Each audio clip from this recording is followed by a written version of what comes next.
Hello everyone, this is Francisco from HiFisquarepants. Top-of-the-line turntables are often pricey and overrated, aren't they? Like anything else in life, it depends on a number of factors.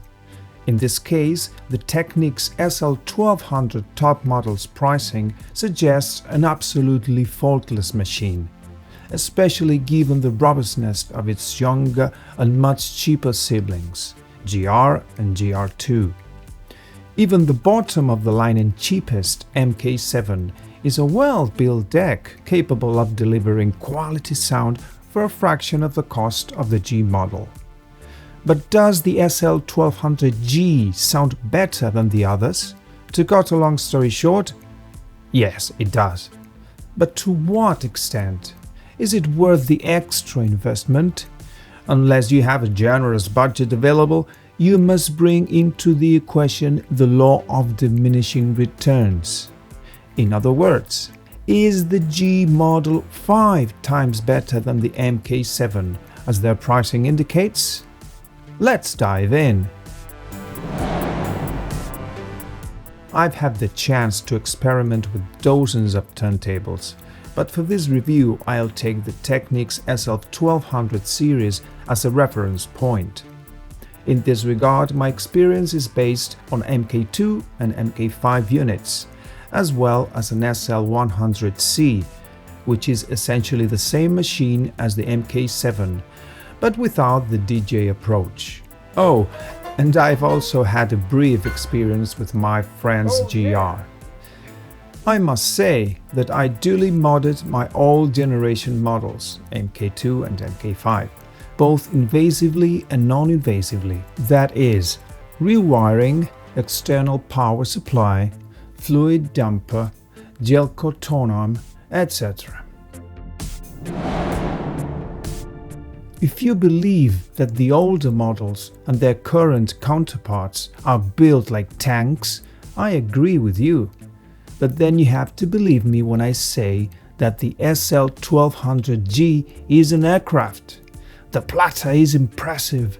It's a 3.6 kilogram non-resonant 3-layered platter, which, along with the motor, is probably the biggest upgrade over the rest of the 1200 family.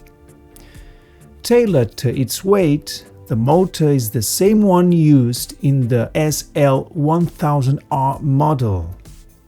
These two massive upgrades should guarantee a positive effect on sound, but we'll get to that later. Although there's a widespread belief that replacing this Tonearm is almost mandatory, in no way do I think it's a bad Tonearm. Honestly, I don't understand why people give this arm a bad name. Yeah, it may be the weakest link in the chain, but it's been carefully redesigned and it is in fact a very good piece of technology. Keep in mind that it employs high-precision bearings and it's made of lightweight magnesium, which has a high damping effect. Right after the unboxing, I couldn't help upgrading the supplied mat, RCA cables, power cord, headshell, and I added a fluid damper. So, it can be said that my G model has been modified, but in a moderated way. I went with the HANA MH because I'm familiar with its sound and it's one of my reference cartridges. Once everything was properly adjusted, I didn't make any critical listening because I wanted to give the whole setup at least 100 hours of break-in time. Finally, we get to the heart of the matter. First impressions were good. I expected a precise and snappy sound, and that's exactly what I got. The details were delicately presented, and the tracking was perfect. Using Stevenson arc, the MH served the grooves flawlessly. Even the passages I remember being a bit harsh sounded more pleasant to my ears. Maybe the Yamamoto wooden headshell and the nylon screws were doing their job. I couldn't help trying to mentally compare it with my other models, and I thought the G gave me a bit more precision and depth. Anyway, I knew right away that I would end up making A-B comparisons. The 100C was the best candidate to evidence the difference in sound quality between the more expensive model and the cheapest ones. Using the same associate components was the right thing to do, so that's what I did. Also, the adjustments, vertical, track and forwards, etc., were the same. I even maintained the room temperature.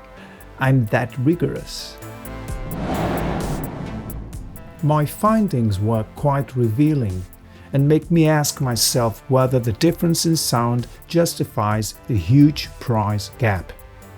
I guess that for the untrained ears of an average user, the 100C is the way to go. You don't need to break the bank to have a good sound, but don't get me wrong. The G model is a state-of-the-art turntable, and I encourage you to go for it, as long as your budget allows you to. In the future, I'll do some tests to see how the mid-class models compare against the mighty G. For the moment, I announce my forthcoming video to you. Thanks for watching. Bye bye.